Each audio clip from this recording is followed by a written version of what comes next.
warahmatullahi wabarakatuh. Hai guys, ketemu lagi sama aku Nuke.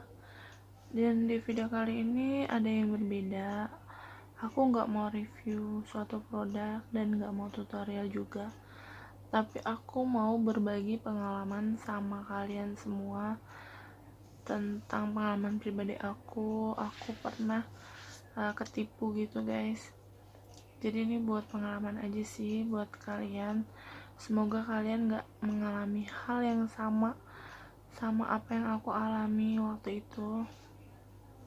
Dan sebelumnya aku mohon maaf untuk videonya yang kurang bagus cahayanya kayak gini.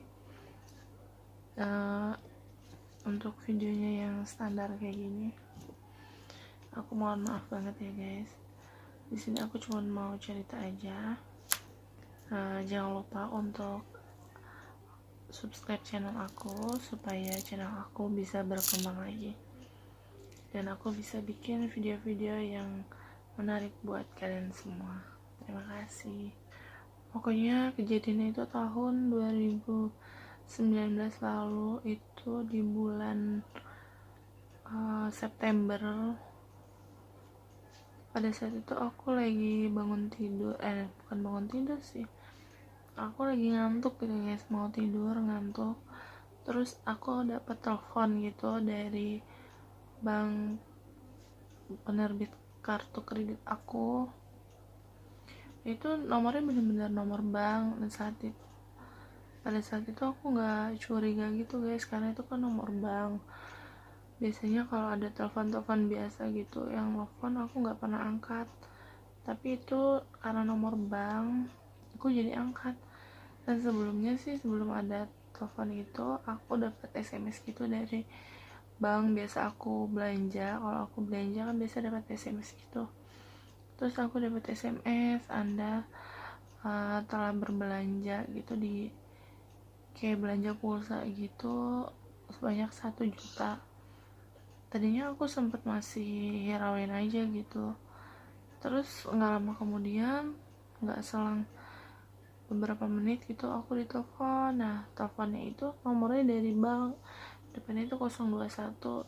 Nah, itu posisinya aku lagi ngantuk gitu ya, itu udah mau asar, atau posisinya udah mau asar.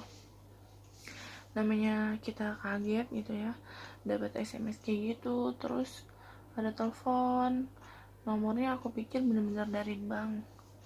Terus dia itu bilang katanya, halo, bisa bicara dengan Ibu Nuka gitu deh. Terus dia ngomongin data-data aku, dia tahu data-data aku semuanya. Terus dia bilang, apakah benar Ibu berbelanja menggunakan kartu kredit ini sebanyak sekian. Dia bilang gitu kan, waktu itu ada banyak banget gitu SMS ya. Terus aku bilang, enggak, aku enggak berbelanja, kataku gitu. Orang kartunya juga posisinya waktu itu aku dapat kartu baru, kartu yang lama aku itu udah expired, dan aku disuruh ngaktifin kartu baru, tapi aku nggak pernah ngaktifin itu. Jadi aku pikir ya kartunya nggak aktif gitu, aku emang sengaja nggak pengen pakai gitu, pengen aku diemin aja kayak gitu kartunya. Terus aku bilang enggak gitu kan, soalnya kartunya kan udah mati, udah expired gitu, aku nggak pernah pakai. Terakhir aku pakai itu kalau nggak salah 5 bulan yang lalu lah gitu. Terus dia bilang, oh ya, gini ya Bu, kita bantu untuk membatalkan transaksi, kata dia gitu, membatalkan transaksi biar nggak masuk ke penagihan kartu kredit Ibu. Ya aku pikir kan beneran dari bank gitu, ya udah aku percaya aja. Oke. Ya udah Mas, tolong bantu, kataku gitu kan. Ini benar dari Bank Mega, kataku gitu kan. Terus kata dia, iya benar, ini dari Bank Mega, Ibu bisa cek sendiri kan nomornya. Terus aku lihat di belakang kartu nomornya, ya aku lihat sih nomornya sama gitu. Jadi aku pikir ya nggak ada curigaan sama sekali, aku nggak ada curiga gitu. Ya udah tuh, terus ada SMS gitu kayak kode OTP gitu. Terus dia minta kode OTP-nya, dia bilang, kataku lah, buat apa Mas? ini buat ngebatalin transaksinya. Terus pas dia kasih kode OTP, dia cepet banget, itu banyak banget itu pembelanjaannya. Jadi dia tuh bikin kita kayak nggak sadar gitu, banyak banget terus itu SMS pembelanjaan terus-terusan gitu, nggak sedetik, tiap detik ada. Jadi dia mintain terus tuh kode identifikasinya. Ya udah kan, namanya aku pikir bener gitu dia mau bantu blokir pembelanjaannya, pembatalan. Ya udah aku kasih aja, terus kasih. Terus masuk kayak SMS gitu, terima kasih Anda telah berbelanja, gitu. Terus masuk kayak gitu, apa namanya, SMS, terima kasih Anda telah berbelanja di mana gitu deh. Terus dari situ udah selesai dia tadinya mintain nomor kartu aku yang lain, terus nomor kartu suami aku, nomor kartu pokoknya yang ada dalam kartu keluarga gitu. Dia bilang kalau ini dari hacker Nawala bu, ibu kena hack data-data ibu, kata dia gitu. Terus kok bisa, kataku, iya bisa, jadi dalam satu kartu keluarga itu bisa kena semua. Jadi dia minta tuh dan untungnya banget pada saat itu kartu kredit suami aku lagi dipegang sama dia dan aku nggak punya data-datanya. Terus kartu-kartu aku yang lain itu mati, jadinya nggak bisa. Ya masih ada untungnya, walaupun buntungnya itu lebih besar lah gitu ya. Ya sudah lah. Terus pas itu udah selesai tuh dia telepon. Terus aku gitu sama teman aku cerita gitu, karena aku update status gitu. Terus teman aku gitu, dia nanya, emangnya ada ya orang bank mau itu apa, mau ngebantu? Setahu gue orang bank tuh nggak ada yang mau ngebantu kayak gitu, rata-rata apalagi bank tersebut kebanyakan tuh rese tadi gitu kan. Kata aku, masa sih gitu. Terus pas aku lihat lagi SMS-nya, aku perhatiin lagi SMS-nya, kok ini masuk gitu ya, terima kasih Anda telah berbelanja. Ini kan kayak yang biasa aku kalau aku belanja gitu, ada SMS kayak gini. Dari situ aku langsung shock, kaget gitu. Aku tuh kayak terhipnotis, terus langsung kaget, yang lemes gitu. Aduh, gue kena tipu kayaknya nih, bener gue kena tipu. Aku langsung kayak gitu, lemes gitu. Dan itu pembelanjaannya itu sebesar 4 juta di Lazada, guys. Oh my god, aku di situ shock banget. Kebetulan aku nggak ada pulsa ya kan. Terus aku telepon suami aku lagi kerja, aku ganggu dia lah gitu kan. Aku teleponnya lewat PA gitu. Terus akhirnya dia teleponin ke sana, ke bank kartu kredit aku itu dia teleponin. Terus dia minta blokir kartu aku, udah aku blokir. Terus dia bilang emang transaksinya kan itu transaksi masih ngegantung gitu dan nunggu. Aku jadi suruh nunggu aja gitu sama bank gitu ya, suruh nunggu katanya sebulan, paling lama 1 bulan. Terus aku tunggu sebulan, itu ada ya 3 bulan, 90 hari kerja, dan aku sama sekali nggak ditelepon kalau misalkan transaksinya itu berhasil. Aku sampai datengin ke bank, kantor cabang terdekat gitu, minta tolong gimana gitu, soalnya itu kan bukan aku yang pakai. Dan aku tuh kecewa banget sama banknya. Kecewanya apa, kita tuh nggak kayak bank-bank lain gitu. Bank-bank lain kan rata-rata cepet gitu ya ngasih keputusan kalau itu tuh di cover apa enggak sama bank gitu.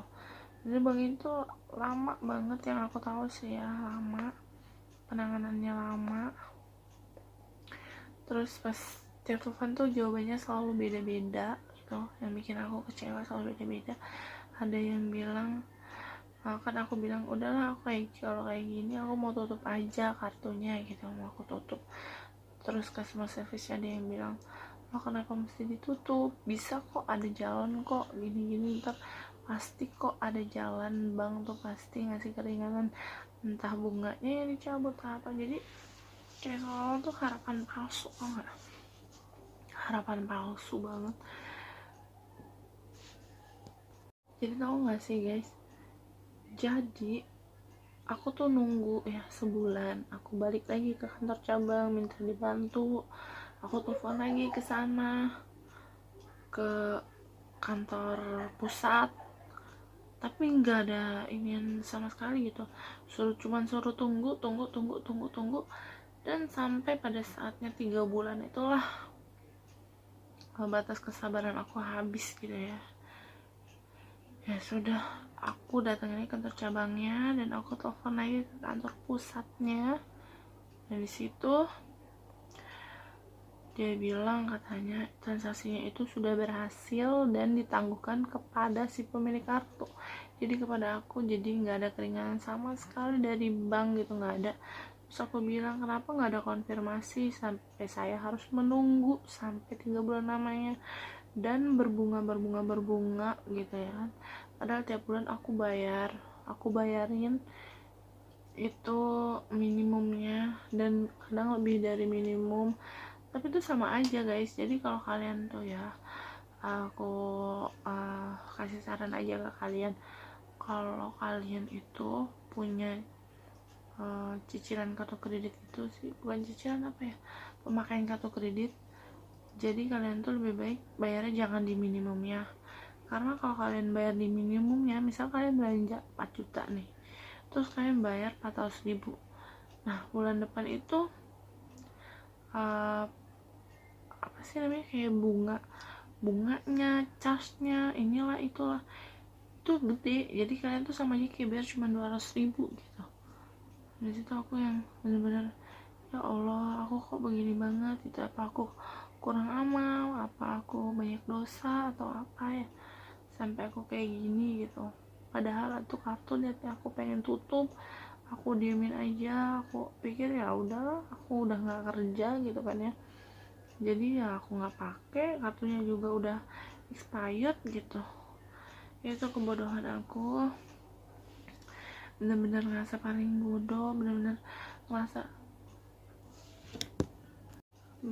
aku ngerasa yang shock banget, down banget. Di situ aku ngerasa kayak pengen ngulang gitu kejadian saat aku ketipu itu. Kok aku bisa gitu, selama ini aku tuh nggak pernah teledor, aku tuh nggak pernah percaya sama orang, nggak gampang percaya, tapi kenapa bisa tiba-tiba kayak gitu, langsung yang sih ya, aku tuh pusing, stres gitu. Tapi aku ya coba, aku ikhlasin, semoga nanti aku dapet yang lebih baik. Seenggaknya kalau aku nggak dapat penggantinya, itu bisa ngebantu ngegugurin dosa-dosa aku. Mungkin aku banyak dosa atau aku kurang beramal gitu ya, itu buat tabungan aku nanti di akhirat. Ya udah, akhirnya aku dengan niat teguh gitu ya, walaupun hati hancur gitu, lebih hancur daripada patah hati gitu ya guys. Karena aku mikirnya gini loh, mendingan aku belanjain tuh uang gitu ya kan, 4 juta, wah aku bisa beli apa aja gitu kan. Tapi ini aku harus uh, bayar hutang gitu ya, hutang yang nggak pernah aku pakai, nggak pernah aku gunain gitu, nggak ada bentuknya gitu. Itu aku berusaha untuk ikhlas, sabar, ya sudahlah. Dan aku baca-baca di kayak acara, ada tuh aku pernah lihat acara Hotman Paris, ada juga yang kena tipu kayak aku begitu sampai ratusan juta.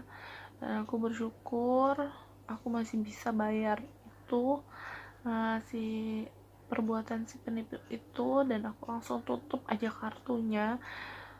Dan untuk nutup kartu itu juga butuh proses yang lumayan lama, dan setelah udah selesai prosesnya itu langsung aku gunting kartunya. Aku kesel banget gitu guys, gimana nggak kesel coba.